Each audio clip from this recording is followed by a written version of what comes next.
In the aftermath of Wayne's swift resolution of the intruder's threat, his attention shifted gracefully toward the enigmatic water spirit. With genuine curiosity, Wayne probed into the reasons behind her prolonged confinement.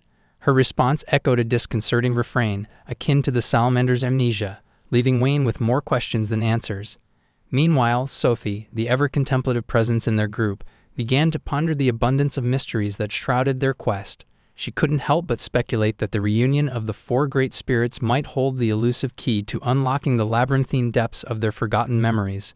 Kijin, their trusted and mystical companion, arrived bearing significant news. She revealed that their fellow Shikigamis had triumphantly secured the spirits, a feat that encompassed the successful dismantling of their restraining seals. Eager for any glimmer of hope regarding their lost memories, Wayne inquired if any clues had surfaced. Regrettably, the spirits remained trapped in the enigma of their pasts.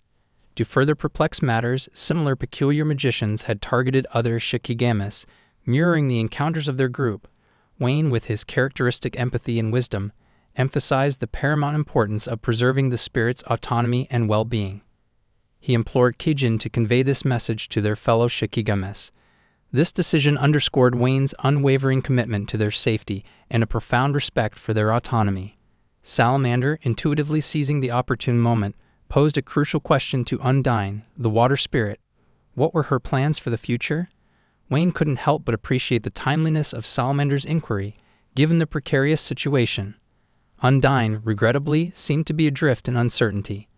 Without missing a beat, Salamander, brimming with unwavering determination, offered a suggestion. Wayne couldn't help but admire Salamander's proactive approach. The suggestion was clear. Undyne should join their group. Wayne, ever the diplomat, extended a warm invitation, leaving no doubt that she was free to accompany them should she choose to do so. With heartfelt gratitude, Undyne accepted, sealing their newfound alliance with a firm handshake. Sophie, witnessing this harmonious resolution, couldn't contain her excitement. She voiced the question that loomed in everyone's mind. Did this turn of events mean that they had already achieved their ultimate goal? Wayne, in his reassuring manner, affirmed that indeed they had. Sophie couldn't help but be overjoyed, as the prospect of an earlier return home than anticipated filled her heart with elation. Kijin, her enthusiasm still ablaze, shared a tantalizing proposition with Wayne.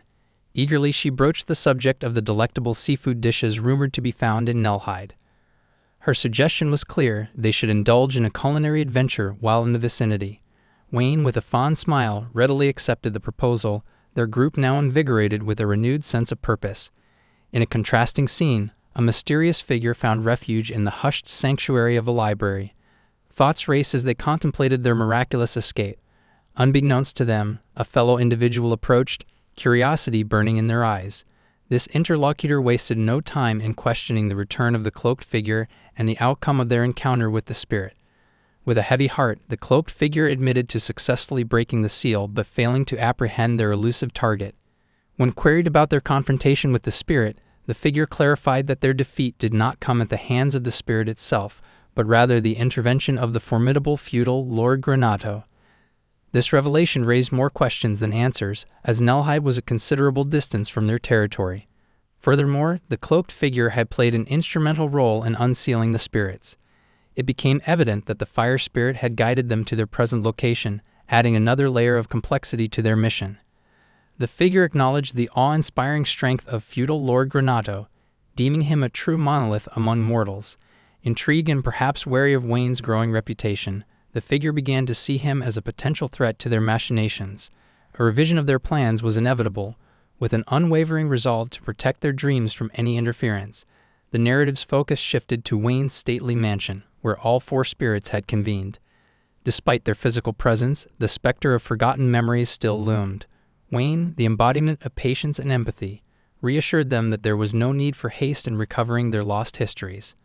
Nonetheless, Wayne couldn't shake the lingering sense of unease. He harbored a legitimate concern that those who sought the spirits might mount another assault on his haven. With unwavering determination, he promised Byakko that he would remain their stalwart protector, a vigilant guardian against any potential return of the enigmatic magicians. Kijin arrived bearing an intriguing invitation. Wayne's inquisitiveness naturally led him to inquire about the nature of this summons. Kijin revealed that it was an invitation to a grand ball at the illustrious royal court. The following day saw Wayne diligently fulfilling his obligations as a feudal lord. His commitment extended beyond the confines of his estate, as he embarked on a journey throughout his domain. This first-hand experience allowed him to intimately connect with the lives of his subjects, gaining profound insights into their daily struggles and aspirations. During his rounds, Wayne stumbled upon an unusual sight, a queue of people patiently awaiting something outside a recently renowned establishment. His curiosity naturally got the better of him, prompting him to engage one of the eager patrons. The establishment in question turned out to be Tenkau's, a revelation that didn't escape Wayne's discerning gaze. He couldn't help but marvel at Siryu's unwavering efficiency and dedication to her craft. Wayne was eager to explore the specialty that had drawn such a crowd, tricolor dango. Upon tasting it, Wayne was captivated by its delectable sweetness, convinced of its potential to find favor in this new world. Wayne's subjects, who had witnessed his dedication and transformative impact on the Granado frontier, approached him with heartfelt gratitude. They marveled at the flourishing prosperity brought about by his capable leadership and the invaluable assistance he had enlisted. In a gesture of appreciation, they extended an invitation to a forthcoming harvest festival. Wayne, with characteristic humility, graciously declined the offer due to prior commitments. Nevertheless, he promised to attend the next celebration, a testament to his genuine regard for his people. The scene transitioned to the resplendent confines of the imperial palace, where Wayne's name had become a topic of widespread conversation. Wayne surmised that his heroic rescue of Sophie had catapulted him into the limelight. Soon after, Sophie made a grand entrance, adorned in a breathtakingly beautiful dress. Wayne, deeply moved by her gesture, expressed his gratitude for the invitation. As he gazed upon her, an unspoken sentiment stirred within him. Sophie, taken aback by Wayne's unwavering kindness, inquired about the well-being of the spirits. Wayne's reassurance that one of his trusted subordinates was safeguarding them filled her with relief. Sophie was quick to acknowledge the spirit's elevated status, attributing it to Wayne's valiant rescue. As their connection deepened, Sophie felt an inexplicable warmth in her heart. Sophie, eager to share this moment with Wayne, proposed that they pay a visit to Highness Clo together. Wayne, profoundly grateful for her company, readily accepted the offer. As they approached Highness Clo, who was seated regally with her bodyguard, they exchanged warm greetings and introduced themselves. Sophie, ever inquisitive, directed her attention to Duke Brehilga, Highness Clo's vigilant protector for the evening. Duke Brehilga elucidated that only individuals of unwavering trustworthiness were entrusted with the solemn duty of safeguarding the royal personage.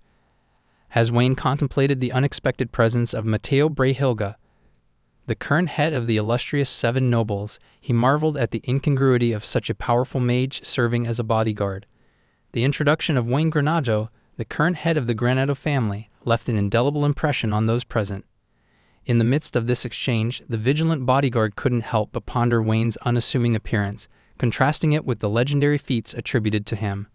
A fleeting surge of apprehension coursed through Wayne, but it dissipated as swiftly as it had arisen.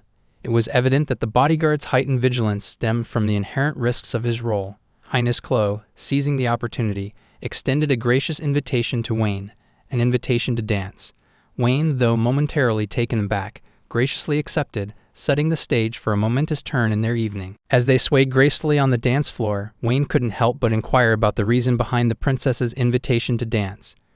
Her response filled him with both surprise and honor. She confessed that he had caught her eye from the moment they met. Wayne's heart warmed at her words. Drawing closer, she whispered in his ear, inviting him to the Alstera's royal library the following evening. She hinted at having something important to share, and Wayne readily accepted the invitation, promising to be there. Their conversation concluded with her suggestion that they return to enjoying their dance. Matteo, a keen observer, found the princess's uncommon display of interest in Wayne quite intriguing. It was a rarity for the princess to invite someone to dance.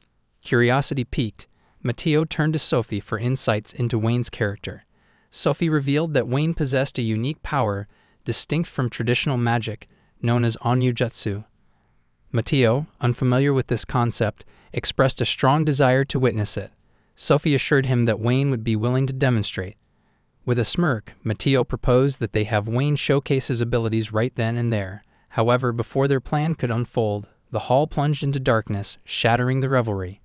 A monstrous wolf burst through a window, launching a sudden attack. Wayne's protective instincts kicked in as he positioned himself as a shield for the princess. The ferocious creature leaped at Wayne, jaws menacingly agape. In a swift and skillful display, Wayne cast a spell that incapacitated the beast in an instant. Mateo, utilizing his magical abilities, restored light to the room, revealing Wayne's astonishing prowess. The astonished guests watched in disbelief as Wayne dispatched the creature with a single blow. Mateo rushed over to express his gratitude for Wayne's swift actions in protecting the princess. The princess, deeply appreciative, acknowledged Wayne's strength, confirming that he had indeed lived up to her expectations. Wayne couldn't help but wonder whether she had learned about his abilities through rumors. Meanwhile, Mateo found himself taken aback by Wayne's extraordinary skill in dispatching the shadow wolf. It was clear that Wayne possessed far more power than Mateo had initially assumed. As Wayne questioned the sudden appearance of the monster within the palace, suspecting foul play due to the perfectly timed extinguishing of the lights, Mateo took charge, ensuring the princess's safety and pledging to investigate the matter. With the appearance of the monster, the grand ball came to an abrupt end. The following day, Wayne made his way to the royal palace to meet the princess. She emerged from her room and beckoned Wayne to follow her, leading him to a hidden place within the palace, known to only a select few. She assured him that there was no cause for concern, given her status as the princess. Wayne couldn't help but question the purpose behind her invitation, prompting her to reveal her unique ability to glimpse into the futures of other people. Wayne was genuinely surprised by this revelation and sought further clarification. She explained that her eyes possessed the rare ability to perceive fragments of the near future, and she had indeed glimpsed Wayne in one of these visions. Eager to learn more, Wayne pressed for details, and she described a vision of Alstera's destruction by a colossal dragon, with Wayne standing alone in a heroic battle against it. Wayne inquired about the unfolding of this ominous scene, but she admitted her limited understanding, as her visions offered only fragmented glimpses. Turning to a historical tone, she recounted the tale of a dragon that had nearly decimated the kingdom long ago. The kingdom had been saved by an enigmatic figure known as the Awakened One, who had engaged the dragon in a battle of epic proportions and sealed it deep beneath the capital. This historical account had been carefully guarded and passed down within the royal family for generations. Wayne was intrigued by the secrecy surrounding this knowledge, prompting her to explain that it was intended to deter anyone from attempting to undo the dragon's seal. However, her vision hinted at the possibility that the seal had been broken. As Wayne pieced the puzzle together, he pointed to a depiction in the book that bore a striking resemblance to the four great spirits. She confirmed his observation and inquired about how he knew of them. Wayne recounted recent events involving the spirits and their safeguarding within his home. This revelation relieved her, as she explained that all four great spirits were needed to undo the dragon's seal. Wayne's suspicions deepened as he considered the involvement of an organization plotting to overthrow the royal family. He questioned whether the seven nobles were aware of the dragon's existence, to which she replied that only the royal family was privy to this knowledge. This revelation hinted at the possibility of a traitor within the royal family leaking information. She acknowledged that Wayne was the first outsider to be entrusted with her precognition ability. Wayne expressed concern about the gravity of her disclosure, but she reassured him, emphasizing that anyone who faced the dragon could not be considered their enemy. She had prepared herself for this moment. She then made a heartfelt request for Wayne to save Alstera and promised him any reward he desired. Wayne, however, humbly declined any reward, expressing his satisfaction in celebrating her recent birthday and considering the salvation of Alstera a heartfelt gift to her. Her smile radiated gratitude for his romantic sentiment. Playfully, Wayne adopted a charismatic demeanor, highlighting the appeal of having a ruler like her. She found Wayne's intriguing persona captivating. Wayne posed a final question about the malleability of her visions of the future. She revealed that the future could indeed change, but only if she actively attempted to alter it. Wayne assured her that he understood and pledged to do his utmost to change the foreseen tragic future using his onmyoujutsu. With their conversation concluded, Wayne departed for his carriage, reflecting on the weighty responsibility bestowed upon him. He recognized this as the duty the goddess of the sea had alluded to. Determined to protect his homeland, he vowed never to allow anyone to wreak havoc within its borders. Although he remained uncertain about the identity of the enemy, he now understood their intentions and could begin devising countermeasures. The narrative then shifted to a palace, where a group of individuals gathered around a table. They declared that it was time to act, revealing their secret plan to consist of only the most formidable magicians. Fortune had smiled upon them, for the four great spirits were currently housed within the Granato mansion, a fact unbeknownst to Rollo Vistov and Wayne Granato. Doubts arose about Wayne's strength, leading to speculations that CD might be weak. However, Mateo cautioned against underestimating Wayne, drawing from his own first-hand experience of Wayne's overwhelming power. The group contemplated their mission to overthrow Altera, believing that if everything went according to plan, the nation could crumble without the need to confront any powerful adversaries. All eyes turned to a girl named Eleanor as they prepared for the attack on Wayne's mansion and the birth of their ideal nation. In the serene Culbut village, nestled amidst rolling fields and lush greenery, a humble farmer embarked on his usual routine. The golden sun cast long shadows as he wandered through his fields, tending to his crops. However, this idyllic scene was soon disrupted by a puzzling and disconcerting sight: a grove of trees that had inexplicably withered and wilted. Their once vibrant leaves now hung limply, a stark contrast to the lively foliage that surrounded them. He scratched his head, utterly befuddled by this enigma that defied the laws of nature. Something was undeniably amiss, and the farmer couldn't fathom what had caused this unsettling phenomenon. Worry gnawed at his heart as he recognized the potential gravity of the situation. With a deep sense of responsibility and concern for his fellow villagers, he abruptly abandoned his work, breaking into a worried sprint towards the heart of Culbut village. His mission was clear: he needed to relay this strange and troubling occurrence to his fellow villagers. As he made his way back, he couldn't shake the eerie feeling that dark magic might be at play here. Meanwhile, within the hallowed halls of an academy, a young man named Wayne found himself in deep contemplation. His footsteps echoed through the quiet corridor as he mulled over a grave matter. Princess Chloe, a figure of great importance and foresight, had shared her vision with him.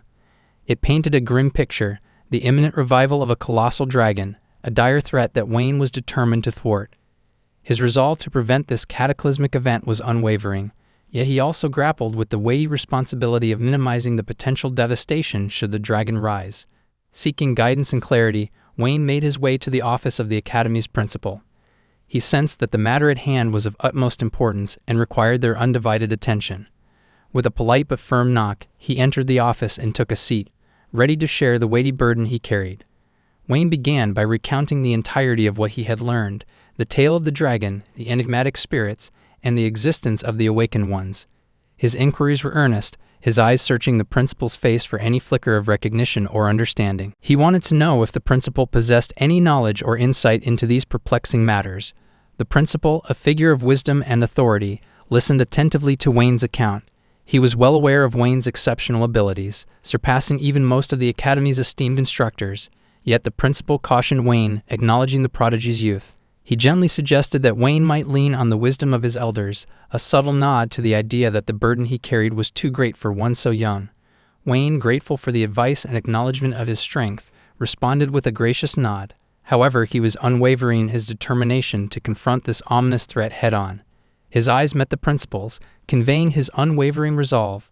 The corner of the principal's mouth curled into a knowing smile, an acknowledgement of Wayne's indomitable spirit, assuring him that if this was the path he had chosen, then he trusted in Wayne's ability to carry the weight of responsibility. As Wayne made his exit, he could feel the support and confidence of his mentor. Outside the principal's office, Wayne couldn't help but reflect on the mysterious events unfolding around him. The revival of a giant dragon and the existence of the awakened ones weighed heavily on his mind. As he continued his solitary journey through the Academy's corridors, in the midst of his contemplation, he was pleasantly interrupted by the sight of a familiar face. Sophie, a friendly and cheerful presence in Wayne's life, greeted him warmly. Their exchange was marked by genuine smiles and a sense of camaraderie. Sophie had news to share, news that would soon intersect with Wayne's path. With a sparkle of excitement in her eyes, Sophie divulged that Duke Brehilga, a notable figure in their world, had taken a keen interest in Wayne. This interest had manifested in a rather unconventional invitation, a request for a sparring match. The Duke had specifically expressed his desire to test his mettle against Wayne. Sophie's question hung in the air, inquiring if Wayne had the time to accept such a rare and prestigious opportunity. Wayne's response was immediate and filled with eagerness. He could hardly contain his enthusiasm at the prospect of facing a formidable opponent like Duke Brehilga. It was an opportunity that promised not only to test his skills, but also to provide valuable insights. Yet beneath the surface of Wayne's excitement lurked a sense of suspicion. The circumstances surrounding the Duke's invitation seemed unusual, prompting Wayne to wonder if there was more to this match than met the eye. Nevertheless, he accepted the invitation, confident that he would glean valuable information during their encounter. Meanwhile, back in Culbut village, a different kind of drama was unfolding. Deep within the village, hidden from the eyes of its residents, a group of extraordinary beings lay in slumber. These were the spirits, guardians of an ancient and mystical tradition. Byakko, one of the spiritual sentinels, kept a watchful eye over his resting comrades. However, the peace within the village was shattered when Suzaku, another spirit, sought an audience with Byakko. The urgency in Suzaku's voice was evident as he expressed concern over a distressing development: the sudden withering of trees in the nearby forest. The villagers, too, had begun to feel the disquiet, their unease palpable. Suzaku made it clear that he intended to investigate this anomaly, driven by a sense of duty to protect the land and its people. Additionally, he offered to keep Tuda, a powerful but unpredictable entity, in check should the creature run amok during his absence.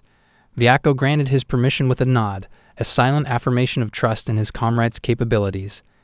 As the two spirits conversed, a sudden outburst from Salamander, another member of their celestial kin, seized their attention. Salamander's revelation sent shockwaves through their collective consciousness as it unveiled a long-forgotten truth. Salamander's memory had been rekindled, and he urgently shared the reason behind their ancient sealing.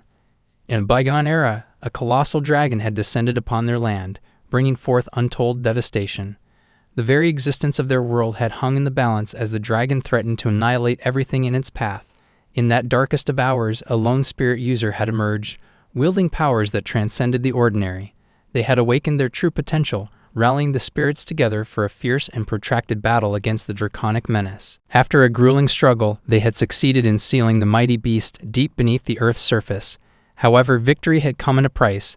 The dragon's malevolent miasma, a noxious force of corruption, had continued to seep from its prison, tainting the land and draining the vitality of all living things.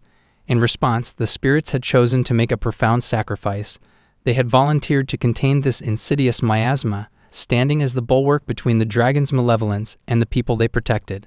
Byakko and Suzaku, oblivious to the existence of the giant dragon until now, pressed Salamander for further details. Salamander elaborated on the ancient cataclysm, painting a vivid picture of the heroism displayed by their predecessor, the spirit user who had faced the colossal dragon. Their sacrifice, and that of the spirits, had safeguarded the land for generations. Byakko's conclusion was swift and resolute. The seal that had imprisoned the dragon must have been breached, leading to the wilting trees near Kulbut village. Suzaku, ever thoughtful, expressed his sympathy for the spirits, acknowledging the tremendous and enduring sacrifice they had made for the people. However, the spirits recognized the need for a collective decision and resolved to seek Wayne's counsel before taking any further action. After all, Wayne's unique perspective and abilities might provide a different perspective on the matter. Yet, as they grappled with the weighty revelation of the dragon's existence and the peril it posed, the tranquility of Kulbut village was shattered by a dire threat. An ominous horde of hostile creatures descended upon the village, their malevolent presence unmistakable. Within moments, chaos erupted as the village gatekeeper sounded the alarm, ringing the ominous bell that had long stood sentinel. Panic coursed through the villagers as they beheld the approaching onslaught of monsters. Their homes and lives were under siege, and fear gripped their hearts. Amidst the turmoil, an enigmatic figure stood poised for action. Tauda, a formidable guardian of the village, had observed the unfolding chaos from his vantage point high atop a tree. With a sense of purpose and a warrior's resolve, he descended to confront the encroaching assailants. Tauda's arrival was met with hostile disdain by the silver-haired leader of the intruders. This enigmatic figure, with an air of malevolence, dismissed Tauda as the mere guardian of Kulbut village. Tauda, undaunted and seemingly relishing the prospect of battle, taunted the intruders, goading them into confronting him head-on. The silver-haired leader, displeased by Tauda's defiance, issued a chilling command to his subordinates. He ordered them to eliminate the guardian who dared to challenge their invasion. The stage was set for a clash of titanic proportions. Meanwhile, a watchful presence observed the unfolding events from the shadows. CD, a perceptive and astute onlooker, noted Wayne's conspicuous absence from the village's defense. His thoughts churned as he contemplated the strength of Wayne's subordinates, who appeared to be rising to the occasion in the face of adversity. In the grandeur of the Duke's mansion, Wayne stood prepared for a most unexpected challenge. The Duke Matteo had extended an invitation for a sparring match, a request that carried a weight of intrigue and potential danger. Wayne's arrival had been met with enthusiasm, and he found himself poised on the precipice of a showdown. As they readied themselves for the impending match, Wayne and Matteo exchanged pleasantries, their camaraderie tinged with a competitive edge. The rules of engagement were established with clarity. They would wield wooden swords, and both magic and onmyoujutsu were permitted. However, the cardinal rule was that their strikes should not be fatal. It was not a battle to the death, but a test of skill and resolve. The match commenced, marked by the resounding clash of wooden blades. Wayne and Mateo faced each other with unwavering determination, locked in a fierce dance of combat. Wayne's swift and precise movements allowed him to parry Duke Mateo's strikes with grace, showcasing his formidable skills. As the battle unfolded, Wayne couldn't help but observe the potency of Duke Mateo's magic. The Duke unleashed a formidable spell, conjuring flames imbued with the power of the wind. The scorching inferno hurtled toward Wayne, its intensity enough to incinerate anything in its path. With deft precision, Wayne raised a shield to intercept the searing assault. The wooden barrier quivered under the ferocity of the flames, and Wayne recognized the potency of Mateo's magic. While he was confident in his own abilities, he acknowledged the Duke's formidable prowess. Yet beneath the surface of their duel, Wayne sensed an unsettling undercurrent. The palpable bloodlust emanating from Mateo sent shivers down his spine. It was a troubling and unexpected development, and Wayne couldn't help but harbor suspicions about the Duke's true intentions. Duke contemplated the significance of this particular match, recognizing that it held minimal importance for Wayne. Nevertheless, it carried great weight for him due to its role in enabling his subordinates to complete their tasks in Culbut Village. Meanwhile, within the confines of Culbut Village, a young woman unleashed her undead minions upon the unsuspecting villagers. Panic swept through the village as several zombies approached the doorsteps of terrified residents. Amidst the chaos, Diane made a swift and decisive entrance, effortlessly dispatching the zombies in the blink of an eye. The villainous girl took offense at Diane's intervention, branding her a brat. Wayne's subordinates continued to arrive one by one, and as tension escalated, Diane's anger flared. She sternly confronted the girl, asserting her status as a mature woman, much to the villain's chagrin. Clearly irritated, the villain regarded Diane with disdain. Subsequently, Sivi and his partners stepped forward, only to be obstructed by Suzaku. Suzaku informed them that they could not proceed any further. However, Sivi deftly employed his magic, swiftly eluding Suzaku's grasp. Suzaku allowed him to pass, aware of Byaku's presence within the mansion. Both Suzaku and Diane brimmed with anticipation as they prepared to handle the impending situation. Amidst the tense standoff, the villains began to laugh, underestimating their adversary's strength compared to Diane and Suzaku. Meanwhile, within the mansion, Byaku confronted Sivi. Sivi remarked that he seemed to be the final obstacle, sensing no one stronger. Unfazed, Byaku asserted that even though Sivi had come this far, defeating him would prove an insurmountable challenge. Sivi expressed his confidence and determination, believing that they would have the last laugh once their objectives were achieved. With resolve, Byaku invited Sivi to engage him with all his might. Sivi drew his sword and charged forward, the scene shifting back to the Duke's mansion. In the midst of their confrontation, a sudden interruption shattered the tension. Kijin, Wayne's loyal companion and guardian, delivered an urgent message. The tranquility of Culbut Village had been ruptured, and a dire situation was unfolding. The village was under attack, and the spirits who resided there had risen to defend their sacred domain. Wayne's heart clenched with concern and a surge of protective instinct. Sophie, who had been observing the match with keen interest, sensed that something was amiss. Her intuition hinted at an unsettling aspect of the situation, although she couldn't quite put her finger on it. As Wayne urgently explained the crisis unfolding in Culbut Village, Sophie's concerns deepened. Yet Duke Mateo's response was far from accommodating. He seemed resolute in continuing their match, brushing off Wayne's concerns with an air of indifference. He knew that these attackers were drawn to the Great Spirits, entities of immense power and significance.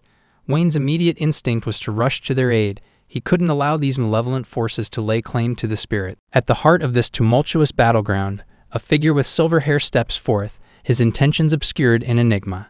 He approaches Toda, a formidable warrior, with solemn resolve. There will be no quarter given, no restraint held back. He implores Toda to unleash his full might from the very beginning, aware that hesitation could spell swift defeat. Toda, ever the valiant warrior, accepts this challenge with palpable excitement. He responds that his adversary must prepare to do the same, for any lapse in this duel could lead to a swift and dramatic conclusion. An electric tension permeates the air as anticipation builds. With a flourish that could befit a magician, the silver-haired warrior conjures an aura of golden lightning, a shimmering prologue to the impending clash, and he utters a chilling proclamation. This day shall witness the culmination of Toda's existence, his words heavy with eerie gravitas. Bolts of yellow lightning crackle and dance around the silver-haired figure as he charges toward Toda with the deadly precision of a poised dagger. Caught off guard by this sudden and audacious assault, Toda finds himself momentarily stunned, the shock of the moment rendering him temporarily paralyzed. In a twist of fate, it seems the silver-haired warrior passes right through Toda, a malevolent grin gracing his lips as he ominously declares, "It's over." Toda's survival instincts surge to the forefront, compelling him to react with lightning-quick reflexes. Narrowly evading what could have been a fatal strike, his senses snap into focus with adrenaline-fueled precision. Confounded by the cryptic declaration of his assailant, Toda regains his footing and swiftly dodges subsequent attacks with remarkable agility and finesse. The battle takes on an increasingly surreal quality as Toda's uncanny ability to match the blinding speed of his enigmatic adversary becomes evident. The silver-haired figure, as well as those who bear witness to the spectacle, are left in awe as Toda's prowess defies the bounds of the conceivable. In a moment of audacity, Toda reveals a startling truth. He is but marginally faster than the ferocious monsters that populate their world. Irony drips from his words as he emphasizes that his adversary gravely underestimates his true potential. In the wake of this revelation, the silver-haired warrior channels a surge of raw fury, unlocking untapped reservoirs of power. Nevertheless, Toda remains unimpressed, his steadfast conviction unshaken. He reminds his opponent of his earlier counsel, to go all out from the very beginning.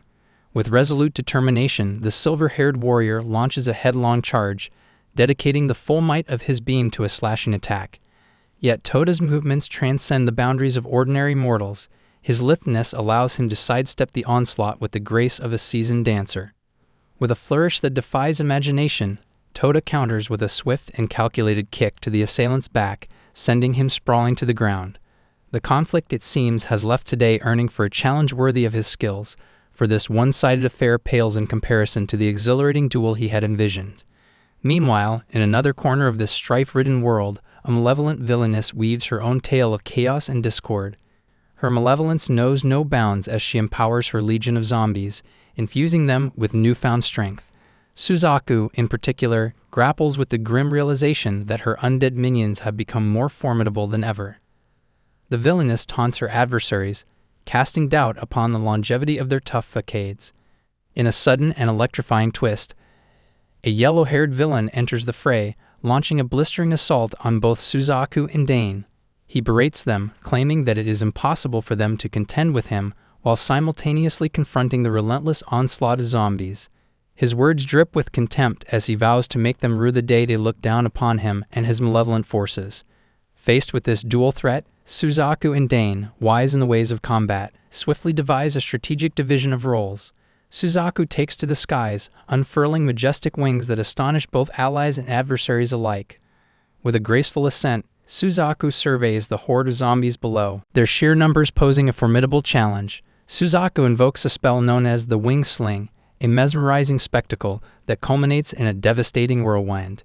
In a breathtaking display of aerial mastery, he obliterates the zombies in a single cataclysmic sweep. The villainess can only watch in shock and disbelief as her once formidable minions crumble into dust before her very eyes. Meanwhile, on the battleground, Dane embarks on her own journey of transformation and empowerment. Her adversary, the yellow-haired villain, wields twin blades with an ominous reputation. The yellow-haired assailant nearly lands a deadly strike with his blades. However, Dane's agility and unwavering resolve empower her to deftly evade the attacks. Fed up with being underestimated, Dane issues a challenge, demanding that her opponent cease treating her like a child. In a dazzling and radiant metamorphosis, Dane emerges as a more alluring, mature, and empowered version of herself. Both villains find themselves taken aback by the sheer majesty of her transformation. The yellow-haired assailant, seemingly undeterred by her newfound appearance, charges forward, convinced that Dane's altered visage is inconsequential to their battle. However, Dane's movements defy the expectations of all who behold her. With grace and precision, she effortlessly sidesteps the yellow-haired assailant's lethal strikes. Her retaliation is swift and unforgiving as she delivers a resounding punch that resonates like thunder, driving home the message that her newfound strength is every bit as formidable as her beauty. The villainess, having witnessed the tide of battle turning against her, surrenders to Suzaku and Dane. She implores them for forgiveness, her demeanor veering from menace to vulnerability. Suzaku and Dane, their hearts momentarily softened by the unexpected turn of events, deliberate her fate. However, the villainess's persistent mockery and disdainful remarks ultimately sway their decision. With a conviction that borders on the unconventional, they opt for a most unusual form of punishment, a tickling torment. The once menacing villainess descends into tearful pleas for mercy, her stoicism shattered by this unorthodox and unexpected ordeal. Meanwhile, in yet another corner of this convoluted narrative tapestry, Sidi faces a dire predicament. In a fateful encounter, he crosses paths with Byaku, a foe whose strength far surpasses his own. Byaku, exuding an aura of indomitable power, delivers a chilling ultimatum to Sidi, warning him that surrender is his only path to salvation. Yet Sidi, driven by an unyielding resolve and a belief in a higher purpose, remains steadfast. Ignoring Byaku's ominous counsel, he launches an audacious assault, propelled by a fervent determination to buy time for a mysterious ally whose arrival hangs in the balance. Byaku's supremacy in combat is unassailable, his mastery of his craft absolute. With dispassionate precision, he discerns the nature of Sidi's shadowy clone technique, a secret divulged by none other than Wayne. Byaku easily intercepts Sidi's attacks, thwarting his every maneuver with casual ease. He dismisses Sidi's efforts as futile, a mere distraction in the grand scheme of their unfolding conflict. Panic takes root in Sidi's heart as he grapples with the stark reality that victory may elude him. As the spirits, ethereal witnesses to the unfolding events, look on with bated breath, the narrative takes a dramatic turn. Eleanor, the mysterious ally upon whom Sidi had pinned his hopes, materializes within the hallowed halls of the mansion. Her arrival shatters the arcane barrier guarding the spirit's chamber, and with a radiant display of magic, she ensnares the spirits within a luminous sphere of mana. Byaku, ever vigilant, senses the intrusion within the mansion and swiftly materializes within its confines. Sidi, too, acts with haste, teleported by the conviction that Eleanor has fulfilled her crucial role in their audacious plan. Within the chamber, Sidi witnesses the spirit's capture, his heart quickening with a fervor of hope. Before Byaku can reach Eleanor, she vanishes, her ethereal form eluding his grasp. The spirits, now shielded from harm, watch in ethereal silence as the confrontation between these enigmatic forces unfolds. Simultaneously, within the shadowy recesses of the Duke's mansion, and she harbors a growing sense of unease. Mateo regards Sophie with a cryptic smile, echoing her curiosity regarding Wayne's motives. Unbeknownst to Sophie, she stands on the precipice of a revelation that will cast an even darker shadow over her understanding of the world. In a stunning turn of events, Sidi materializes within the mansion's dimly lit corridors, bearing with him the ethereal presence of the spirits. Sophie's astonishment knows no bounds as she beholds Sidi's unexpected presence and the accompanying spirits. In that moment, connecting the dots that lead her to Mateo, recognizing him as the puppeteer orchestrating the grand tapestry of deception and treachery, she advances toward him with a determination fueled by the promise of revelation. Before Sophie can act upon her newfound revelations or expose the intricate web of deceit, she is confronted by a chilling and ruthless betrayal. Mateo, with a cold and remorseless demeanor, moves to confront Sophie, a gleaming blade poised with deadly intent. Sophie's world crumbles around her as the stark reality of her situation takes root, ensnaring her in a web of disbelief and despair. Mateo offered Sophie a heartfelt thanks for her invaluable assistance in distracting Wayne. However, he couldn't deny the somber reality that now Sophie lay wounded on the ground, unable to be of further use to their cause. In a solemn tone, Mateo says now they will be able to make their ideal nation soon. In parallel, within the very heart of the narrative, Wayne, the enigmatic and resourceful figure, employs the arcane pages of his tome to invoke a teleportation spell. In the blink of an eye, he finds himself transported to the village, where those who had assaulted them earlier are now captured. In the midst of turmoil and uncertainty, Wayne's inquiry pierced the air, his voice laden with concern as he sought information about the spirit's safety. Byaku, his voice tinged with regret, revealed the unsettling truth. The spirits had fallen victim to abduction. In a heart-wrenching revelation, he disclosed that 2 malevolent assailants had managed to escape with the spirits in their possession. Nevertheless, a glimmer of hope emerged as the rest of the spirits had been apprehended, providing a crucial lead in their ongoing quest. Amidst a whirlwind of emotions, Wayne pressed for the identity of the orchestrator behind these sinister events. With solemnity, Byaku uttered a name that sent shockwaves through the gathering: Mateo Brehilga. It seemed the elusive puppeteer, the enigmatic figure who had lurked in the shadows, was none other than the Duke himself. Wayne's sharp intellect connected the dots, tracing the intricate web of deceit and treachery that had ensnared him, culminating in the supposed spar match that had cleverly diverted his attention away from the village. Yet this revelation was but the tip of a colossal iceberg. Byaku, with a grave sense of purpose, imparted newfound knowledge regarding a looming and catastrophic threat, the legendary giant dragon. The spirits, it appeared, had been sealed away to suppress the malevolent miasma emanating from this monstrous entity. However, the maleficent tendrils of the dragon's miasma had now begun to seep into Kulba, leaving desolation in its wake. Wayne's mind raced as he absorbed the gravity of this revelation. The spirits, in their selfless sacrifice, had willingly endured their captivity to shield the world from the cataclysmic resurgence of the giant dragon. They had chosen to endure their captivity, yearning for a return to slumber, in order to avert the dragon's resurrection and the ensuing devastation it would bring. The complexity of their predicament weighed heavily on Wayne's heart, inspiring his resolve to act. With unwavering determination, Wayne proposed a daring and unconventional course of action, to allow the giant dragon's revival to proceed.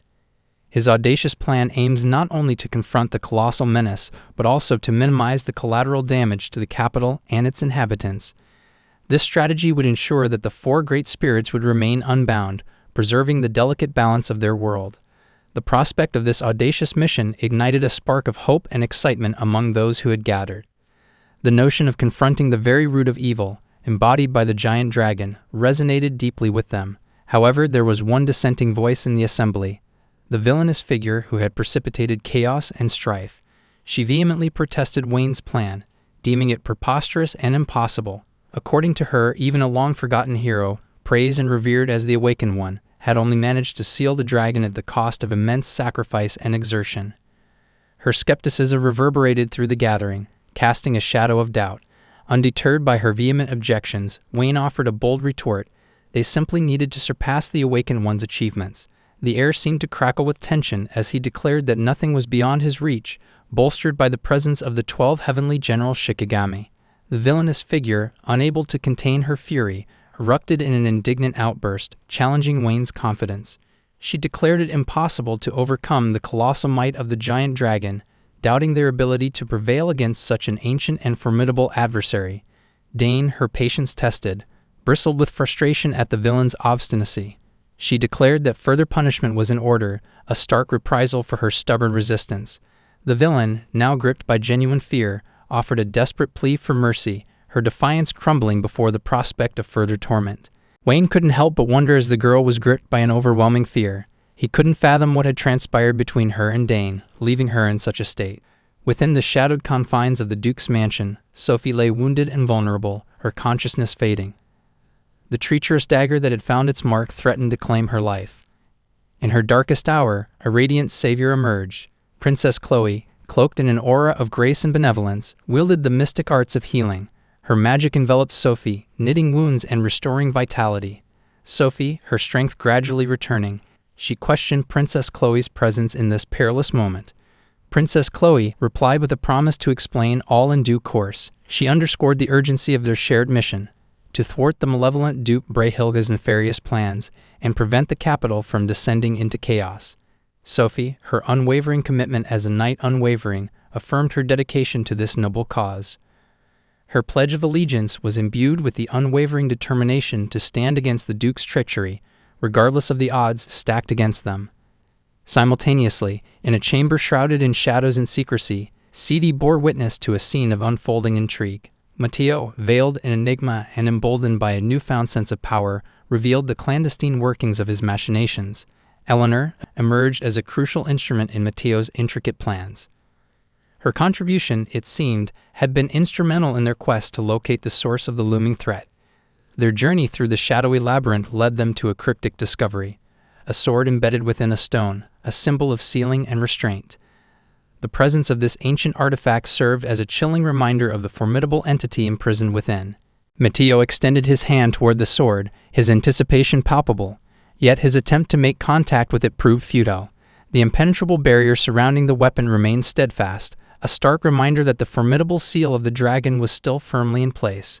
Matteo stood poised to commence the ceremony that would ultimately unlock this ancient restraint.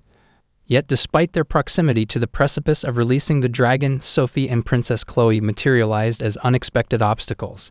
Mateo, his composure undisturbed by their sudden arrival, directed Sidi and Eleanor to intercept and neutralize the intruders. Sidi, burdened by his loyalty and a sense of duty, extended apologies to the ladies who had inadvertently crossed their path.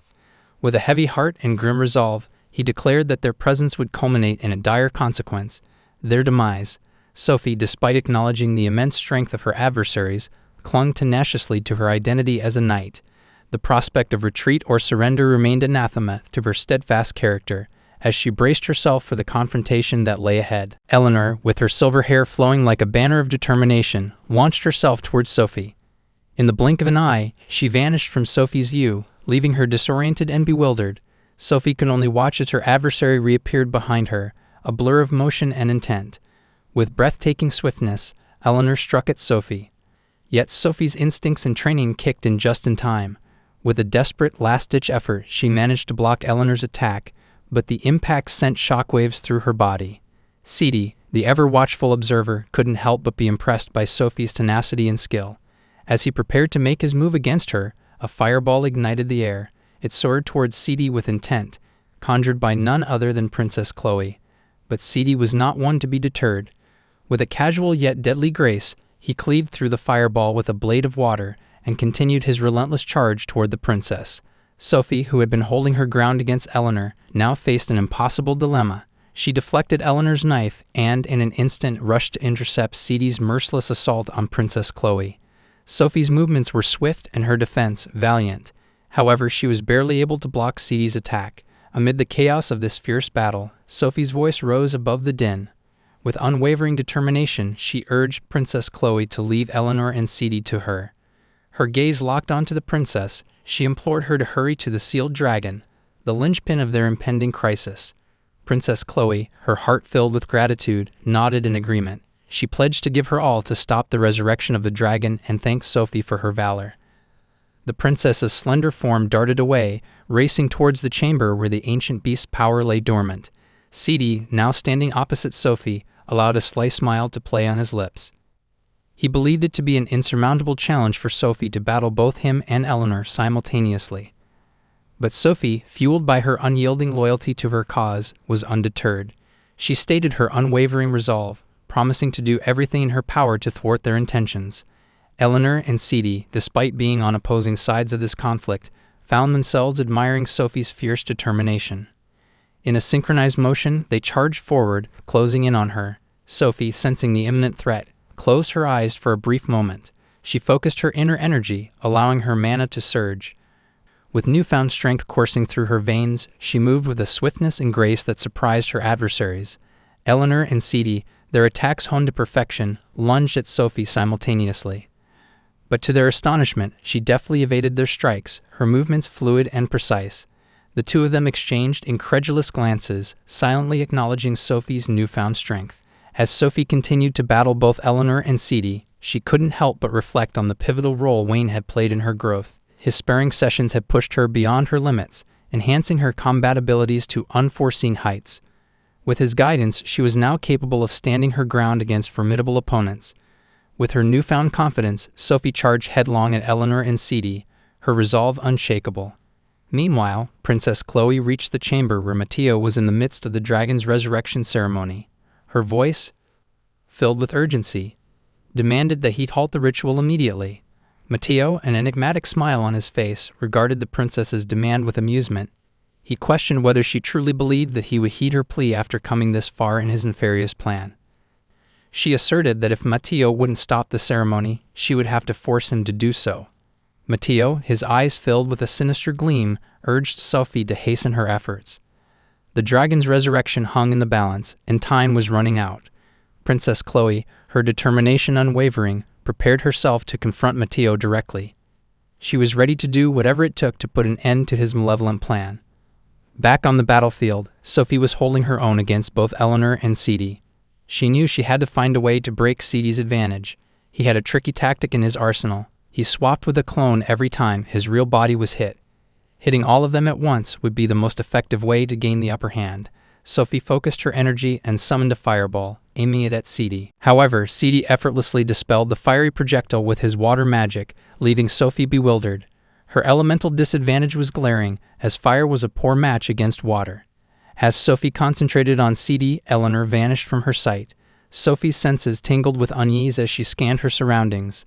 In a flash, Eleanor reappeared, launching a ferocious attack at Princess Chloe, who had returned to the fray. The blow was aimed with lethal precision, but before it could land, Wayne swooped in to the rescue. Wayne, his voice filled with concern, inquired about the princess's well-being. She assured him she was unharmed, and her eyes reflected gratitude for his timely intervention. Matteo, observing this unexpected turn of events, was taken aback by Wayne's sudden appearance. His plan had taken an unexpected twist, and Wayne's presence spelled trouble. Wayne, his temper ignited, directed his attention toward Matteo. In a voice filled with determination, he declared that he had come to settle their score. His eyes blazed with fury as he vowed to make Matteo pay for endangering his friends and orchestrating the dire events that had unfolded. In the unfolding narrative of this fantastical realm, we find our characters at a critical juncture. Sidi, a vigilant and intuitive warrior, detected the unmistakable presence of Wayne, a formidable figure whose motives remained shrouded in uncertainty.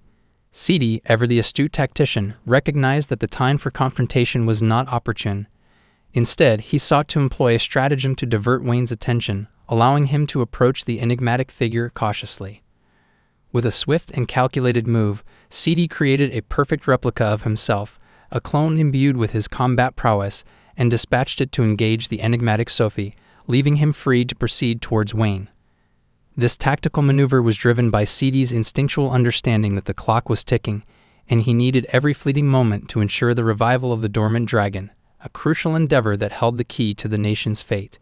Meanwhile, Matteo, a steadfast ally whose unwavering dedication to their mission mirrored Sidi's determination, shared the conviction that time was of the essence. He believed that a slight delay could mean the difference between victory and calamity. In a hushed, hurried exchange with Eleanor and Sidi, Matteo conveyed his belief that just a little more time was needed for the dragon's reawakening.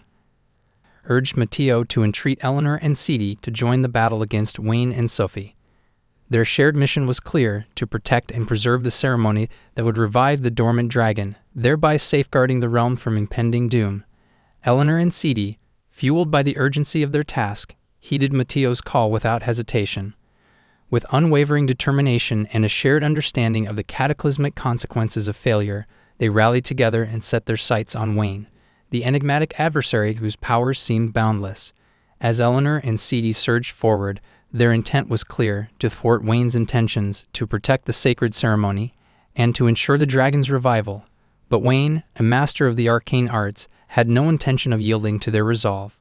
With a flourish of his potent magic, he wove a spell of incapacitation that sent both Eleanor and Sidi sprawling to the ground, their consciousness slipping into the embrace of a deep slumber. Matteo, from his vantage point, watched with growing trepidation as Wayne's powers unfolded. It became increasingly apparent that Wayne's abilities were far beyond what they had anticipated. In the midst of their desperate struggle, Wayne seemed almost disinterested, a testament to the extent of his might.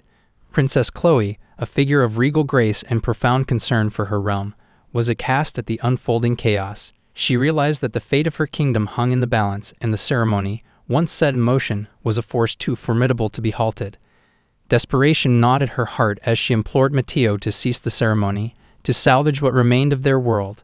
Matteo's laughter, tinged with a hint of madness, echoed through the tumultuous scene. He dismissed Princess Chloe's plea with a smirk, claiming that the ceremony had reached a point of no return long before their confrontation with Wayne.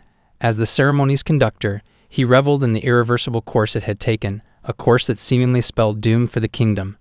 Princess Chloe, now standing at the precipice of despair, could only wonder about the uncertain future that lay ahead.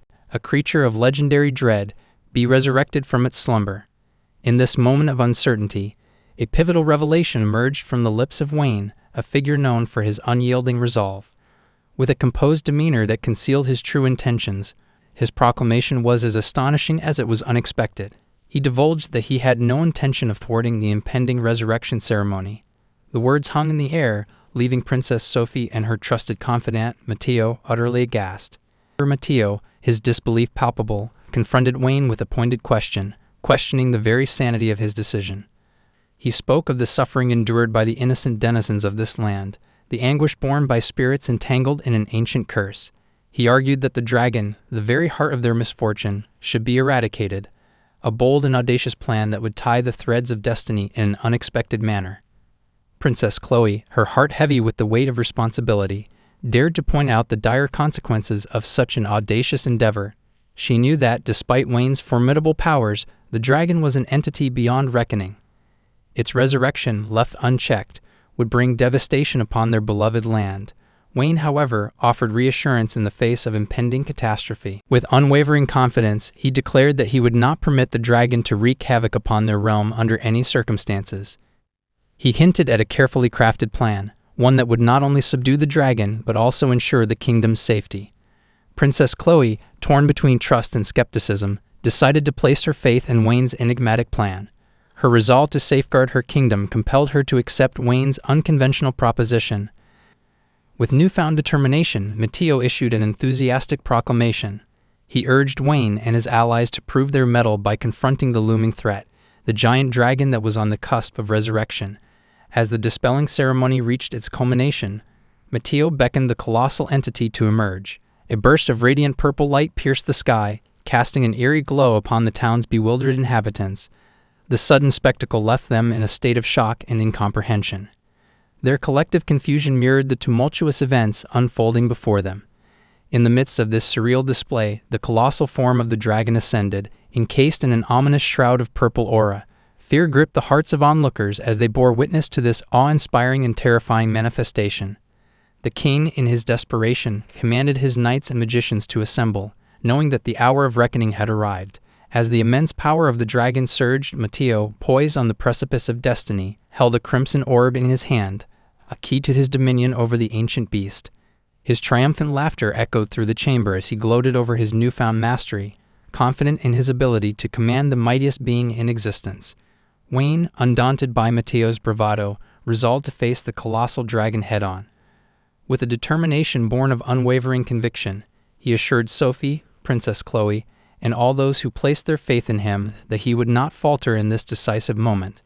He extended his gratitude to Sophie for her unwavering trust, even as he offered a heartfelt apology to the princess for manipulating the events that had led to this precipice. The princess, her resolve unwavering, questioned Wayne about the true nature of his plan. She sought assurance that he could save their country from impending catastrophe. Wayne's response was unequivocal. He affirmed his commitment to safeguarding the realm and its people, offering his word as a solemn promise. The princess, her heart aflutter with hope, extended her hand in a gesture of trust, sealing their pact. With a final plea for Wayne's survival, the princess beseeched him to overcome the insurmountable odds they faced. Wayne, with unwavering determination, accepted her request and pledged to emerge victorious. With a flash of his teleportation spell, he vanished from their midst, re-emerging at the city gates, where the ominous presence of the colossal dragon awaited. Mateo, emboldened by his dominion over the dragon, sneered at Wayne from his vantage point, convinced that victory was within his grasp. As the colossal dragon unleashed a torrent of smaller draconic entities, Wayne's mastery over ancient onmyoujutsu came to the fore. With a commanding presence, he summoned the Shikigami, 12 heavenly generals of unparalleled power. To these celestial guardians, Wayne issued a single resolute command to strike back against the draconic onslaught with unwavering resolve. With sullen expressions, the 12 heavenly generals prepared to meet the challenge, their determination mirroring the gravity of the task at hand. In the climactic showdown between Wayne and the colossal dragon, the fate of the kingdom hung in the balance. With allies divided and powers unleashed, the stage was set for a battle of epic proportions, one that would determine not only the destiny of these valiant heroes, but also the future of their cherished land. In the midst of the cataclysmic confrontation, Rollo seized the dragon from his office, whose unconventional perspective painted the unfolding drama in a different light. As Rollo laid eyes upon the awe-inspiring visage of the dragon, its indomitable strength evident as Wayne had warned, he couldn't help but be drawn to the impending spectacle. While the fate of the kingdom teetered on the precipice of destruction, Rollo found an irreverent glint of amusement in the dire circumstances. He couldn't suppress a careless remark that escaped his lips, a testament to his character's penchant for audacity even in the gravest of situations. He mused, albeit somewhat thoughtlessly, that perhaps it was time for him to get serious, a rare occurrence, given his propensity for a carefree demeanor. As the colossal dragon took to the skies, Mateo, the orchestrator of the looming chaos, exhibited an uncharacteristic restraint. He didn't linger to savor his apparent victory, recognizing the looming threat that he himself had unleashed.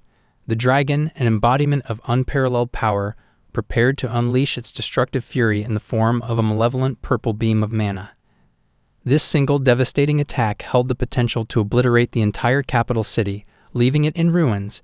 Wayne, astute and ever vigilant, grasped the dire implications of the impending onslaught. He couldn't help but acknowledge the catastrophic scale of the dragon's impending assault, a force that could lay waste to the heart of their kingdom with chilling efficiency. In the face of such overwhelming power, Wayne knew that there was no room for hesitation. With a swift invocation of his teleportation spell, Wayne ascended into the heavens, his eyes locking onto a surprising companion in this pivotal moment. Rollo, with his distinctive laughter ringing out, appeared by Wayne's side in a show of unexpected solidarity. Their convergence was marked by an unspoken understanding, an acknowledgement that they were both driven by a common purpose. In a moment of shared determination, Wayne and Rollo steeled themselves for the formidable challenge that lay before them. The sight of the colossal dragon, an embodiment of terror and might, spurred them into action. With unwavering resolve, they vowed to confront this seemingly insurmountable adversary together. Wayne, who had borne the weight of responsibility for safeguarding the kingdom, found solace in Rollo's presence. Their unity in purpose promised a reservoir of strength that would prove invaluable in the battle ahead. Yet, as they braced themselves for the impending clash, Mateo, still defiant and deluded by his perceived superiority, taunted them from the shadows. Mateo, with a malevolent gleam in his eye, dismissed Wayne and Rollo's resolve with scorn. He reveled in the belief that even in unity, they were powerless before the might of the colossal dragon. He mocked them, promising to send them on a one-way journey to the underworld.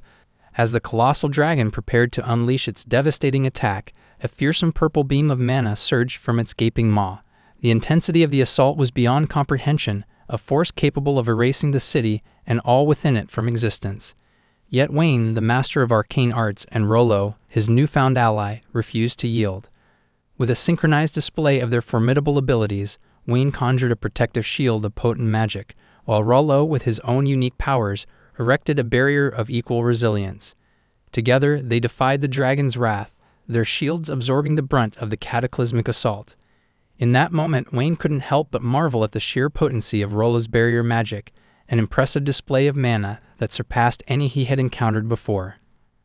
Mateo, witnessing his carefully orchestrated plan foiled by the indomitable duo, seethed with frustration. His expectations of an effortless victory had crumbled before his eyes. He raged against Wayne and Rollo, declaring that their triumph over this single attack did not equate to victory over the dragon itself. He pointed to a looming threat, a brood of lesser dragons spawned by the colossal beast.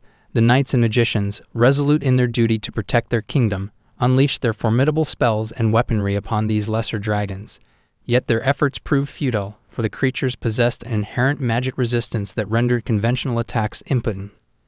It was a grim realization that threatened to tip the scales in favor of chaos. Amidst the despair, a ray of hope emerged.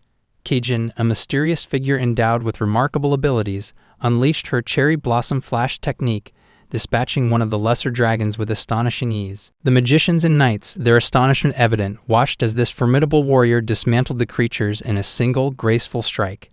The enigmatic Tenkyu, with his spirit eyes of truth, possessed an ability that defied conventional explanation. He employed this otherworldly power to devastating effect, rendering several of the lesser dragons powerless in an instant. Their demise was swift and unforgiving, leaving a trail of defeated adversaries in their wake. Seiryu, a master of aquatic magic, harnessed the very essence of water with her Mizuru compression, a whirlpool of elemental force. Her spell surged forth, engulfing and extinguishing a multitude of lesser dragons in a torrent of watery might. The efficiency of her technique left an indelible impression on those who witnessed it. Tenku, acknowledging Seiryu's formidable prowess, praised her for her unwavering dedication to their mission. Her modest response was marked by a smile, a testament to her belief in Wayne's directive, to administer a resounding defeat to their draconic foes. Suzako, Dane, Toda, Byaku, Kauchin, and Teimo each possessed their unique abilities and strengths. United in purpose, they methodically dismantled the lesser dragons, one by one, with unwavering determination. Their coordinated efforts left Mateo reeling, as the once formidable creatures fell before their relentless onslaught. Amidst the chaos, Rollo couldn't help but comment on the unexpected prowess of these unheralded fighters. His observation hinted at a greater tapestry of talent that lay hidden beneath the surface, individuals whose formidable abilities had yet to be fully revealed.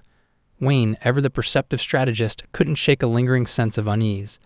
The ease with which they had dispatched the lesser dragons seemed at odds with the grand scheme of their adversary.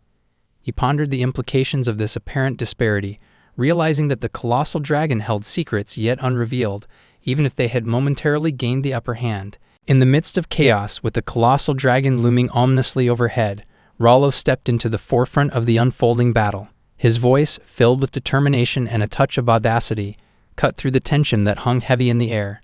"Let's see what a giant dragon can do," Rollo declared, directing his words toward Wayne. He had made a strategic decision. He would be the one to launch the attack, leaving Wayne to assume the pivotal role of defense.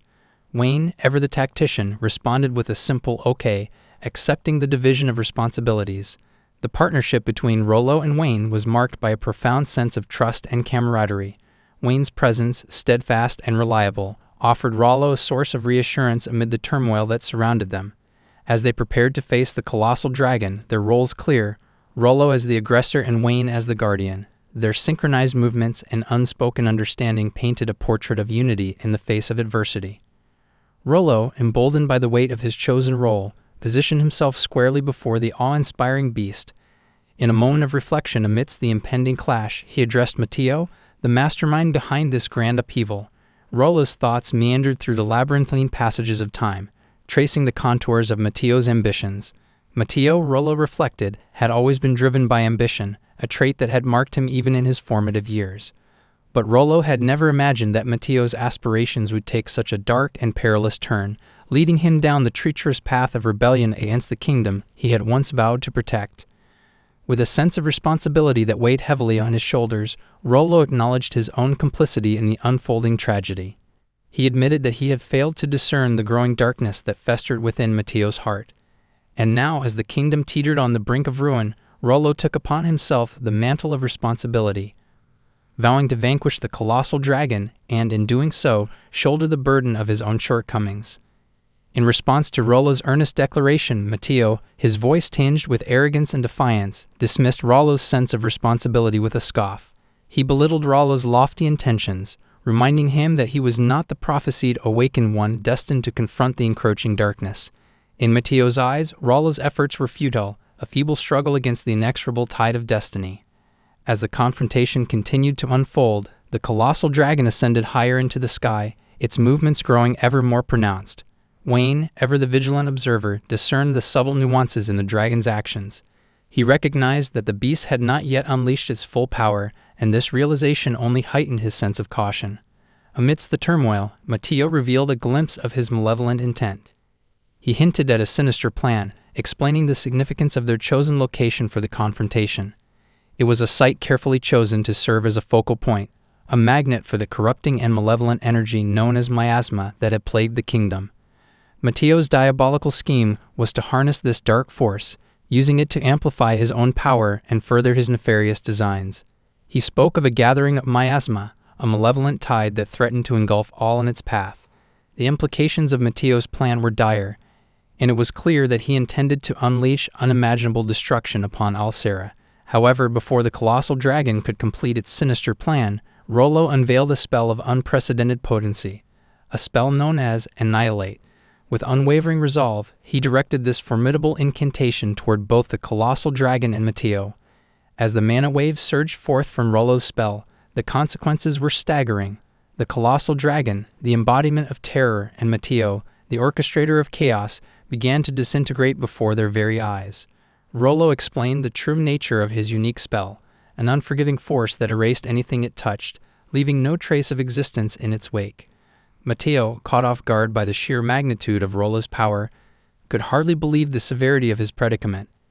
He muttered in disbelief, unable to escape the impending fate that had befallen him.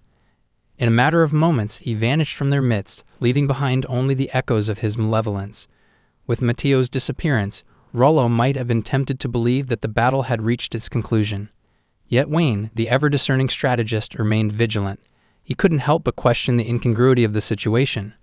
If Rollo could single-handedly deal with the colossal dragon and its malevolent master, what did it mean for the dire vision that Princess Chloe had foreseen? Wayne sensed that there was more to this enigmatic dragon than met the eye. To their astonishment, the colossal dragon reappeared before them, defying the notion of its demise. Rollo, momentarily taken aback, questioned whether his age had finally caught up with him. It was apparent that the colossal dragon's mana had surged, signifying the emergence of its true form, a revelation that left them with an even more formidable adversary to contend with. Rollo, undeterred by the dragon's resurgence, resolved to continue his relentless assault. His strategy was clear: he would erase the dragon as many times as necessary, preventing it from returning to the fray. Rollo launched his Annihilate spell once more, but this time, the colossal dragon had a countermeasure, a powerful barrier. The barrier, infused with the dragon's potent magic, repelled Rollo's mana waves, sending them hurling back toward him.